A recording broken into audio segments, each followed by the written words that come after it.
as you've seen by our outfits, we are celebrating because on the 6th of February 1918, 100 years ago, women finally got the right to vote. And actually, it wasn't all women at that point, Janet, was it? This was women over 30. Over 30 who had property or were married to somebody with property. Yes. So it wasn't until 1928, I think, that all women got the vote. How do you feel? I felt very proud, actually, putting this on today. So proud. And to be sat here with all these fabulous, strong women. Yes, it's not just a costume.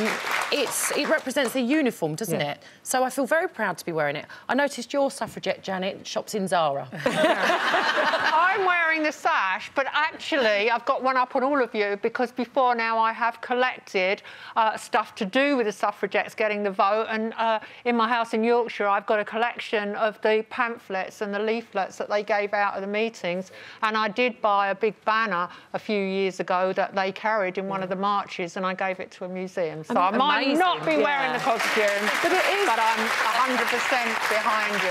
I felt, even as we were walking down the corridor, the three of us dressed like it does feel like a uniform. I know it sounds silly, and maybe it's because I'm a bit of an actress anyway, but I did feel quite empowered with it on, and they all meant, the colours and everything meant something. The purple meant dignity, white was for purity, and green was for hope. And obviously they were ever hopeful. But you know, every time I read about the suffragettes, or you see a documentary about the suffragettes, or we've been talking about it today, I am so in awe of those women, because that was a different time, and the fact that they got together, they were probably frightened. You know, there were a lot of people against them, including their own families and husbands.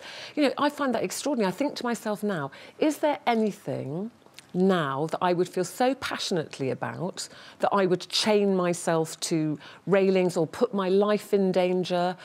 I'm not sure. I mean, I'm very passionate about things, but you think those women really did put their lives in danger. They went on hunger strike, they were in and out of prison for us, which is why it's important to me to vote. Yeah, knowing that their fate, what their fate was, and that they were going to be brutalised over and over again, and that's why it's so important. When I want to weep when I meet women that say they don't vote.